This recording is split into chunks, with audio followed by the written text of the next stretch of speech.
Bonjour tout le monde, bonjour chers citoyens du Québec. Comment que vous allez? Une belle journée aujourd'hui, ensoleillée. Moi, je suis très en forme aujourd'hui. Je vais revenir sur mon dernier vidéo, surtout sur les commentaires que j'ai lus. Des commentaires diffamatoires extrêmement. Surtout des gens qui essayent de cacher qu'est-ce que je suis. Oui, dans mon dernière vidéo, j'expliquais un peu la problématique du skatepark. C'est devenu une garderie. Le monde ne sont pas capables de comprendre. C'est pas que j'aime pas les jeunes. C'est pas que je veux pas que les jeunes soient là. Juste que, bon coup, si les gens ne sont pas capables d'utiliser l'infrastructure, s'ils sont pas capables de, comment dire ça, de comprendre comment ça fonctionne, le skatepark, ben c'est ça. Ça devient une problématique. Puis, moi, je suis une personne qui s'exprime, une personne qui dit les vraies choses. Mais ça, c'est quelqu'un qui est intelligent, qui comprend très bien ce qui se passe. Sûr qu'il va voir le skatepark à des hormones, tout. Mais des commentaires, j'ai lu deux commentaires vraiment qui, comment dire ça, me fait rire. Des commentaires des gens qui disent que, premièrement, que je suis pas un athlète en BMX, que je suis pas une légende de ce sport. Bon, je vais donner mon point de vue et surtout, je vais vous expliquer que oui, je suis un athlète. Je suis une légende de ce sport surtout. Que je suis une personne renommée, pas internationalement, mais localement. Je suis une personne très connue dans le monde du sport, surtout dans le monde du freestyle BMX. Je vais revenir un peu de ça parce qu'il y a eu des commentaires assez déplacés. Surtout les mêmes personnes qui essayent de dénigrer ma personne, qui ne me connaissent pas à part les blabla sur Facebook ou peu importe. Commençons à parler du sujet-là. Pourquoi je suis un athlète? J'ai fait des vidéos, deux, trois vidéos, expliquer un peu ma biographie ou peu importe. Mais on dirait que le monde ne comprend pas assez clairement qui je suis. Vous allez comprendre. Un athlète, c'est quelqu'un qui fait du sport des années et des années. C'est quelqu'un qui se démarque de d'autres sportifs. Moi, je suis un pionnier du freestyle BMX dans la discipline qui s'appelle le street flatland. Ça veut dire des acrobaties dans l'urbanisation, dans les quartiers. Qu'est-ce que la ville peut mettre, qu'on peut faire des tricks, faire des passes. Et je suis une personne qui fait des tricks sur le sol. Je ne sais pas si vous connaissez ça, parce que le vélo est un peu plus petit, puis il fait des tricks sur le sol. Dans le monde du BMX, il y a 6 disciplines, comme j'ai écrit. Fait que moi, au début des années 2000, j'ai commencé en 2000, à l'âge de 14 ans, à faire du BMX. Je faisais déjà skate avant, puis d'autres sports extrêmes. J'ai développé un style on voyait pas à la région. Okay? Avant, c'était juste faire des sauts de jump sur terre ou la course terre battue. Pour les plus vieux qui savent, la rampe. La rampe, on n'en voit plus de ça. Tu sais, c'était pas. Qu'est-ce que je faisais? C'était pas quelque chose qu'on voyait. C'était quand même avant-gardiste, comme on pourrait expliquer. C'est pas quelque chose qu'on voyait beaucoup au Québec, surtout en région. En 2004, on a eu un skatepark intérieur de 2004 à 2007 à Trois-Rivières. C'est là que j'ai réalisé qu'est-ce que j'aimais comme discipline et surtout comment que je voulais plus me mettre à fond dans cette discipline-là. Ça m'a aidé skatepark intérieur l'hiver.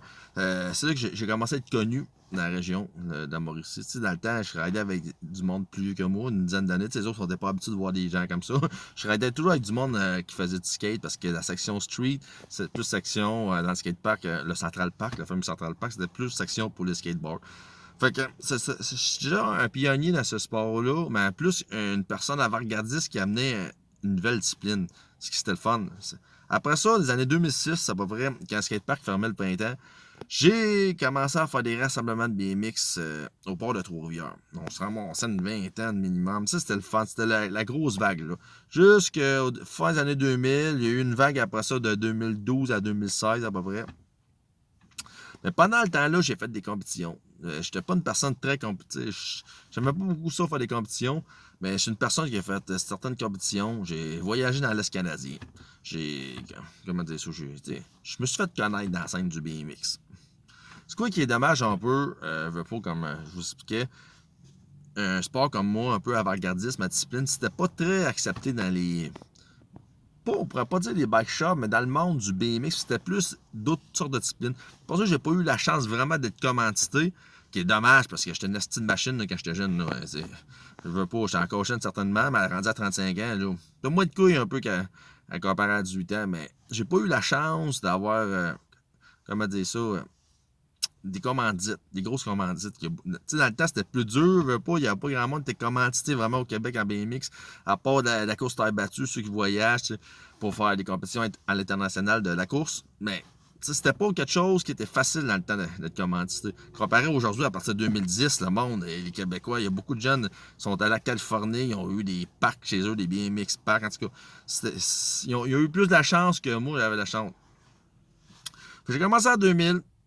J'ai développé la scène du BMX à Trois-Rivières en 2006. J'ai fait des compétitions, j'ai fait des démonstrations aussi, c'était le fun. T'sais, pas juste des démonstrations urbaines dans la ville. Il y avait des. Il y en a qui faisaient des shows. Je faisais des shows avec. Que c'est plus street flat parce que je fais pas de jump. Les autres, il y avait un gros jump et peu importe. Il y avait une personne qui organisait des shows. Sûr que j'ai ridé à fond, je veux dire, j'étais une estime machine. Je veux pas, là, mais mes meilleures années, c'était 17 à 20 ans. 17 au début de la vingtaine. J'ai ridé à fond jusqu'à 25 ans. Puis j'ai continué à en faire gros jusqu'à l'âge de 30 ans.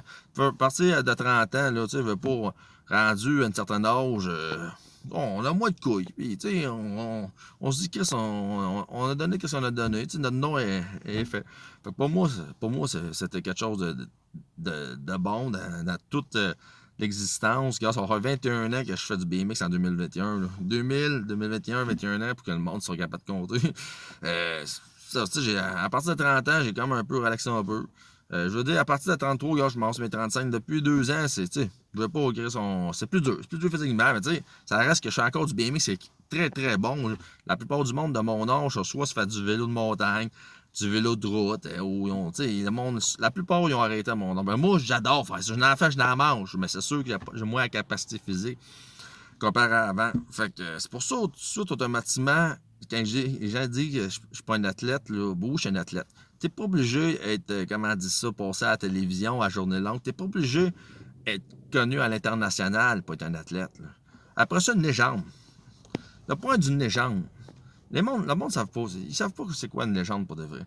Une légende, là, c'est pas obligé d'être, comme je répète, être une personne connue internationalement à des grosses commandites, puis du monde qui vaut des millions. Tu sais, il a même posté un article de Tony Hawk. Tu nous compares qu'une légende internationale à comparer une légende, comment dire ça, locale. Si c'est une personne qui a fait du local, c'est une personne qui, comment dire ça, excusez-moi, qui, tu sais, il était plus face à la communauté parce que tu sais, oui, j'aimais ça faire certaines compétitions, mais j'étais une personne plus démonstrative. Fait que, tu sais, une légende, là, c'est quelqu'un qui marque une société. Hey, j'ai ridé avec des générations, au moins 2-3 générations. Cette année, il y a un jeune, il est arrivé, il a pas 15-16 ans, il dit Chris, je me rappelle, j'avais 2-3 ans, tu m'as embarqué sur ton BMX, puis tu m'as marqué.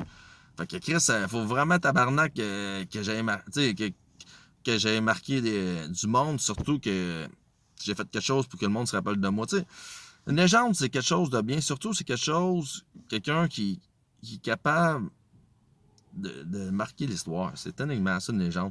Une légende, c'est pas juste ce que le monde parle. Le monde dit tu te auto-déclares légende. Le monde, ils ont peur de dire qu'ils sont une légende. Pourquoi de se faire excuser?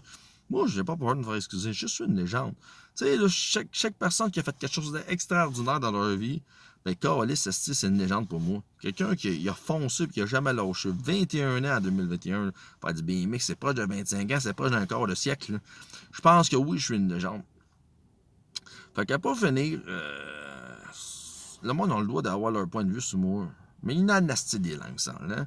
Du monde, qui sont pas capables de comprendre. Du monde qui essaie de faire passer pour un ci, un ça. Un peu comme les médias. Mais moi, je sais que je suis un athlète. Un pionnier de mon sport, qui est le street flatland. Un pionnier surtout du BMX freestyle dans la région de la Mauricie. Et surtout, je suis une légende. Que vous aimez pas, je suis une légende. C'est pas parce que je suis un maillet, j'étais un gars qui a une maladie mentale. Parce que je sais qu'est-ce que je suis. That's it dans la vie. Bonne journée.